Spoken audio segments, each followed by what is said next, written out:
Can we talk about how similar or how the same is a man that is very, very successful?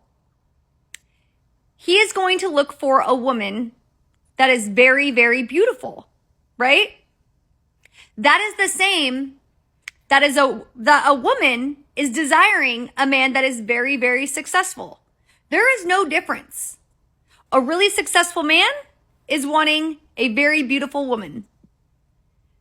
A woman is wanting a very successful man. Each person's level of beautiful is going to vary, but when you hear guys on girls because, oh, you're just going for them for their money, and it's like, they're just going for me for my looks. A lot of girls out there do have beauty and the brains, but there are also guys that just go for these girls that are absolutely beautiful to have a beautiful, beautiful girl on their arm. Like, and tell me I'm wrong. Let's debate this, because you don't usually see really successful men slinking around like a 2 out of 10 on their arm. You just don't. Why is that? I'll leave it there. This is a simple answer. This is not even a debate. The vast majority of dudes obviously are going to want a pretty woman, obviously, but it's going to be, like you said, pretty to them. The issue is, and thank you to Robbie LaFell, who said, it sounds like you're looking for an explanation from math. Do your thing. Absolutely. I second this comment, because what you're looking for is just the man and his riches, just his riches, not him. A man, oh man, she's pretty. I like her. Hey, miss, are you free? I would like to take you out on a date. No, get the heck away from me, you creep. That's what y'all be doing. Average man, y'all don't like 80% of the dudes, only the 20%. Guess what? The 20% can dog you out, which comes back around like, why don't you just pick one of these average dudes that look good? Not 6 foot, don't make 6 figures, but he looks good. Instead, and that's why you get called shallow for it, because you're only looking for that man for money. If you were in conversation and he was like, oh yeah, he's money too, man, that's a total package. Man, I love the guy's personality. I love who he is. I love his behavior. Man's got integrity. I can see him being a fantastic part of my family, the community. We can really build something. Shoot, that's just an asset to the man at that point in time, because we're trying to build something and he brings his resources to the relationship. Yeah, man. And then you bring what I've got connections. I got money too. I'll bring that to the relationship, and we're both bringing our resources. But a lot of times, modern women will look at the resource as the man. The money is the man, and the man is the resource. Oh, well, I like this first, but you can come along too. Yeah, you look nice. You can come along too. That's how y'all be treating men, and men are tired of it. That's why this is a thing. If you feel like you and her have nothing in common, you will probably retain that relationship. If you feel like you and her have no real chemistry, you'll probably notice her high interest. And the coolest thing about this is, if you go home from that date and you go, wow, I have no desire to ever see this woman ever again, you will notice she will probably want to sleep with you. You will notice this. Her emotions will always be opposite to your logic. And no matter how hard that is for some of you guys to maybe grasp or understand or get across, just think of it this way. She sees her lens of attraction polar opposite from how you do. So what makes logical sense on paper to you that basically says, if we have good, meaningful conversation and real connection and we talk a lot and share life stories with each other, in theory, we should have better bond and a better chemistry and a better dating life. And what you'll find 9 times out of 10 or even 10 times out of 10 is the second that you believe all of those thoughts that logically make sense, it will be the countdown to the end of the relationship, and she will start to look for a man who does not give her that validation information and that certainty of knowing where she stands with him, and she will look for a man who's more mysterious, who does not give her any inside information about his actual life. And that right there is the guy she falls in love with, because she constantly says, what if? What if I can get him to open up? What if I can get him to have real conversation? What if I can change him? And what if I can get him to love me? And because of that, that's why she loves him and not you. And because of that, you just got to realize you're probably told all the wrong things about relationships through your whole life. So all you have to do is start believing the right things instead of the wrong things, so you can actually get results. Now, if you want to learn, understand, and master the language of women at an even deeper level to get dating success even quicker, check out what I made for you. It's in my bio. It's in my description. It is some of my best work, and there's a very high probability that you'll love it. And I know that because I made it. So this is their version of the chase. Modern women like to say they don't chase. This is their version of chasing. Somebody in the comments said, bro, I don't even want to be in a relationship anymore. I'm good with it. They continue to try to change the man. I'm so unique that I can really wrangle this one. I can break this horse in. Yeah, I'm about to, man, y'all don't even, I got so many tricks up my sleeve. I'm about to, when I get done with this man, he gonna be eating off my pinky. This man gonna be wrapped around my finger after I get done. They think they have that power. They think something within them gives them that power. Like they just have that influence over men. But when that man says, no, you can't hold me down. I'm going to be over here. I'm going to go do this. I'm going to go do that. 10 years later, maybe even they got married. 10 years later, she got about 3 or 4 kids. Talk about I was in a happy marriage at first. Everything was great. It wasn't. You was just out there playing patty cake. And when you figured out he wasn't playing with you, then you wanted to leave. And now you got a problem on your hands. So about a decade ago, I met this guy online when Tinder and Bumble were relatively new, and he checked all the boxes. He was 6'4", jujitsu, big piece of muscle, had a good job, beat cancer, and I fell for it. He had a kid, and he ended up asking me to move in pretty quickly. At the time, I was leaving a job I hated. I was in the midst of getting a job actually in his area. And my parents lived down the road, so what could go wrong? So I move in, and pretty quickly he invites me back to his home state to meet his family. And I go because my family is actually from his same home state. This is how we kind of connected online over similar, ancestry. This is Iowa, by the way. It was Iowa. So anyway, we go to Iowa, have a pretty good time. We go skiing, and probably the nicest thing he ever did for me was he bought me this American flag ski suit. I didn't know how to ski. We went, all was said and done. It's time to leave. We get up very early in the morning. We get in the car, we get to the airport, and when we get to the airport, I asked about the ski suits, and he said that he forgot them. Anyway, we go to check in through TSA. I am in front of him. He also has a daughter, by the way, so they are behind me. And I cannot find my ID. And within this few-minute interaction with me trying to find my ID, he literally pushes me out of the way, gives his daughter and his ID, and gets through TSA and will not speak to me or look at me. So as you can imagine, full panic ensues. I'm literally being stranded and abandoned at the Des Moines airport. And thank God for the TSA agent, because I'm just bawling at this point. They are now through the check. Everything's been done. They are gone. I'm standing there, and the guy goes, "We just need a picture ID." Thank God for Costco cards, because they took my Costco card and credit card, and they used that as my ID, and I made it through. I had left my ID in the ski suits, by the way, that he forgot to pack.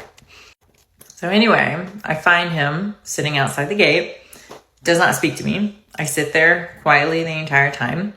Also so happens that he wouldn't let me buy a ticket with him and his daughter, so I ended up having to sit in the back of the plane away from them. And the plane turned out to not be very full, but there was this really weird dude who was like, I was by the window, he was in the middle, and there was no seat next to us, and he just wouldn't move, and he just talked to me the entire airplane ride, while my boyfriend at the time and his daughter were up front.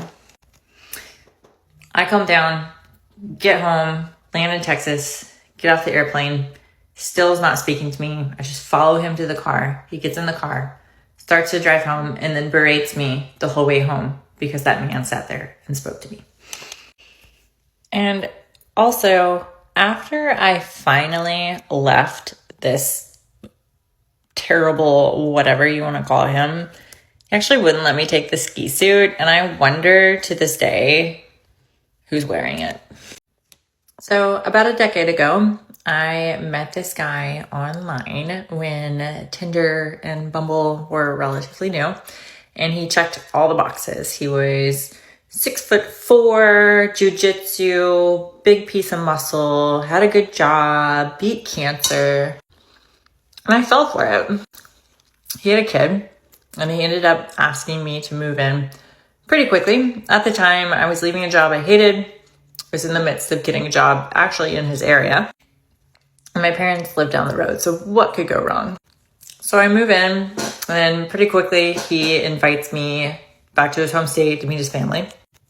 And I go because my family is actually from his same home state. This is how we kind of connected online over similar, ancestry.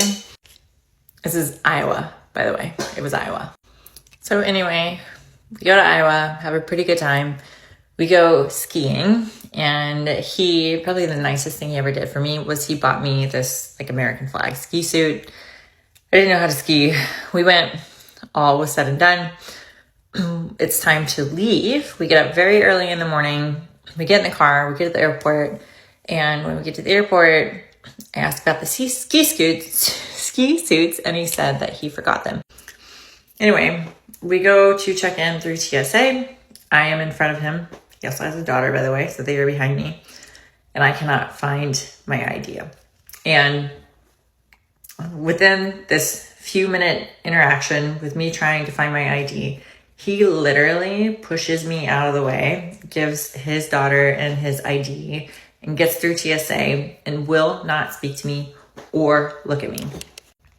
So as you can imagine, full panic ensues. I'm literally being stranded and abandoned at the Des Moines airport. And thank God for the TSA agent, because I'm just bawling at this point. They are now through the check. Everything's been done. They are gone. I'm standing there, and the guy goes, "We just need a picture ID." Thank God for Costco cards, because they took my Costco card and a credit card, and they used that as my ID, and I made it through. I had left my ID in the ski suits, by the way, that he forgot to pack. So anyway, I find him sitting outside the gate, does not speak to me. I sit there quietly the entire time. Also so happens that he wouldn't let me buy a ticket with him and his daughter, so I ended up having to sit in the back of the plane away from them. And the plane turned out to not be very full, but there was this really weird dude. It was I was by the window, he was in the middle, and there was no seat next to us, and he just wouldn't move, and he just talked to me the entire airplane ride, while my boyfriend at the time and his daughter were up front. I come down, get home, land in Texas, get off the airplane, still is not speaking to me. I just follow him to the car. He gets in the car, starts to drive home, and then berates me the whole way home because that man sat there and spoke to me. And also, after I finally left this terrible, whatever you want to call him, he actually wouldn't let me take the ski suit. And I wonder to this day who's wearing it.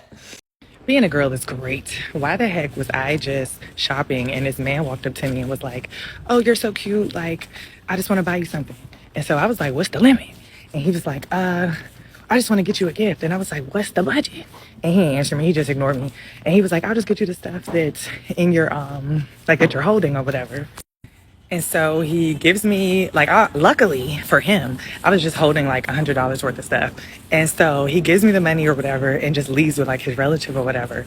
And even though it was just $100, I'm like, shoot, less money that I had to spend.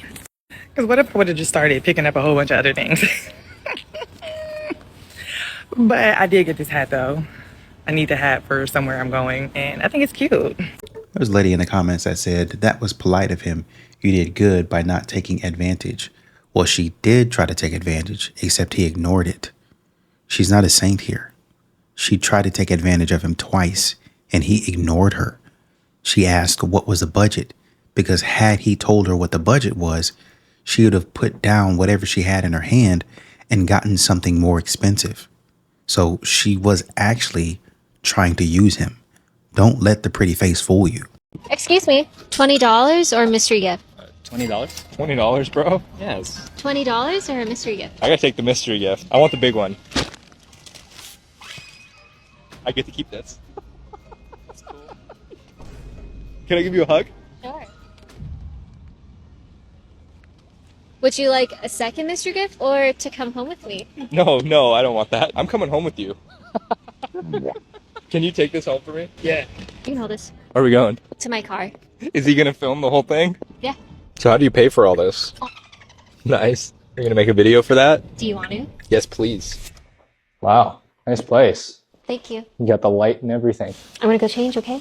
Okay. I've never done this before. I'm nervous.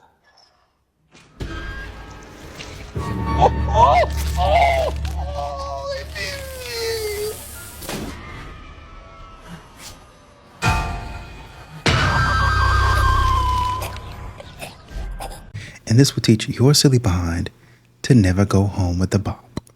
I'm going to ask all of the men to sit down while I say this. And I'm also going to ask you to listen and to not react just from what I'm saying. While I understand and I hear that there are a lot of men who are saying that their partner left them after they opened up emotionally and were vulnerable, okay? I hear that. I'm not dismissing that, and I'm not saying that didn't happen. Listen to hundreds of therapists. I have listened to hundreds of divorce attorneys, and they are pretty clear as to why women are divorcing men in droves. You know, the data's there. 70% of women are filing for divorce, and it is not because they opened up emotionally at the end of their marriage. It is because they didn't open up emotionally during the marriage. It is because for years, decades, the woman asked to feel heard,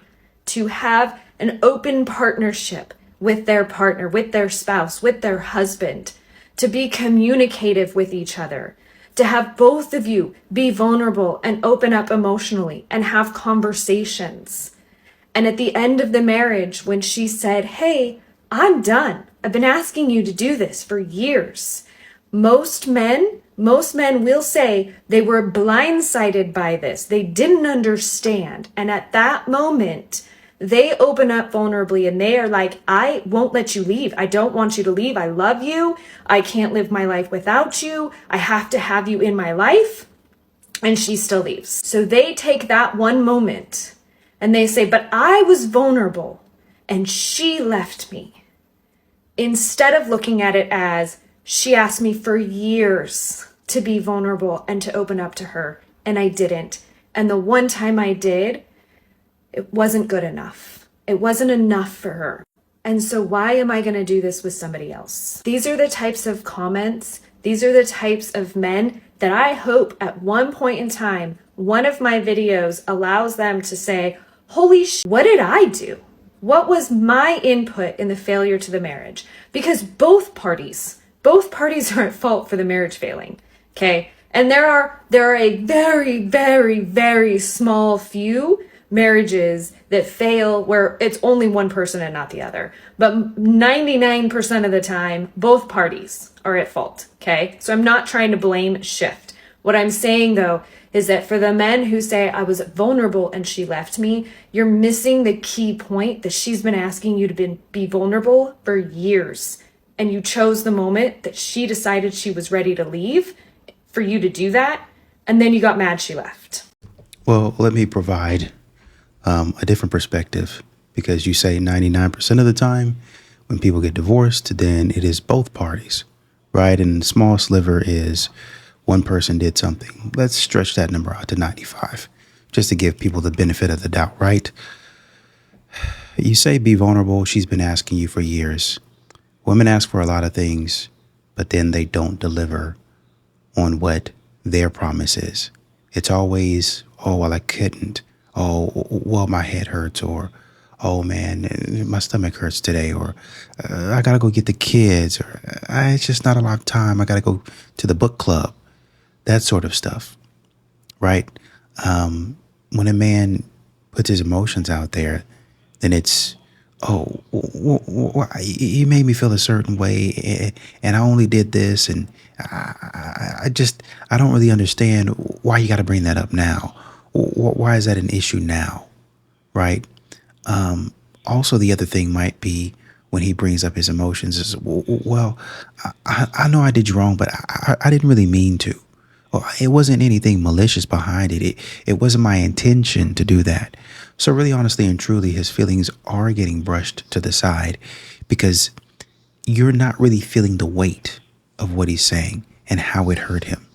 There were people in the comments, you know, let me say this before I read this comment.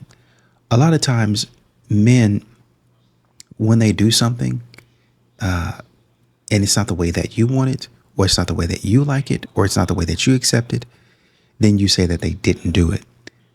Let me give you an example. V. Marie says, I met a guy who said he knows how to be alone and deal with his emotions. He gave examples, going to the gym, running alone, grocery shopping. He even said at times that he would inflict pain on himself to deal with emotions head on. I was like, oh, so we don't deal with our emotions. We run from them. So yes, there is an idea of vulnerable.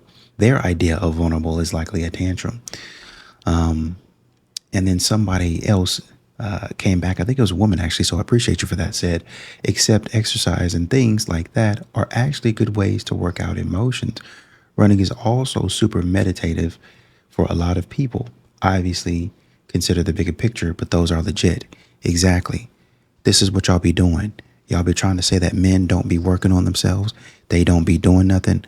But really, honestly and truly, they be doing it, but it's not the way that you want it to happen.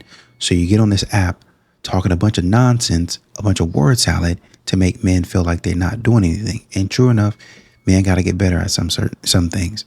But for y'all to be sitting up there, you didn't throw in that in those divorces, women be talking about, oh, I just wasn't happy. I wanted to go fulfill this. I wanted to go fulfill that. It don't got nothing to do with him being vulnerable. It got everything to do with you want to go across the street or go across the country and do whatever you want to do.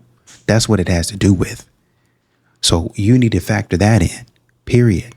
Y'all got to stop trying to shift blame. Oh, I'm not trying to shift blame. Y'all got to stop trying to shift blame to men and act like y'all ain't doing nothing wrong. I'm getting ready to go out. That's why I actually have a face on for these. I met this man in Whole Foods in person, not online. And I didn't look like this. I was coming from the gym. It was like midday, whatever.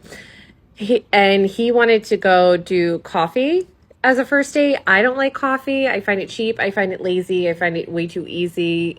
I like get coffee with my friends. I've never smashed off a coffee date, most importantly. So it's kind of a waste of both our times. And he was like, how has no man ever taken you for coffee before? And I was like, I tell them no, haha. When he texted, we were very flirty. Like, he was like, hey, this is your forever bae. And I was like, you're cute. Like, he was funny in person, very chatty, personable, came up to me, didn't seem like he had some screws loose, whatever. So he was like, why? You want to go skydiving instead? It was aggressive, but I think he's being funny. And I was like, LOL, absolutely not. I do enjoy dinner, not because I can't afford it. And I give my explanation because we didn't chat too much in the store. Like, this is the same day we also met. And I want to know these important things. Are you rude to the waiter? Do you have 8,000 allergies? Can you hold a fork? Like, if you're a lefty, you're probably like knuckling that thing. It's very funny. And he was like, I don't know you and you want me to take you to dinner? What is wrong with you? LOL. I think we're still kidding a little. Sometimes I just don't use my brain. I think we're still kidding because, again, this wasn't his aggressive personality in the store. And I was like, the chances of being are low during the dinner. You are insane and a nut job. Goodbye. Women like you are gross.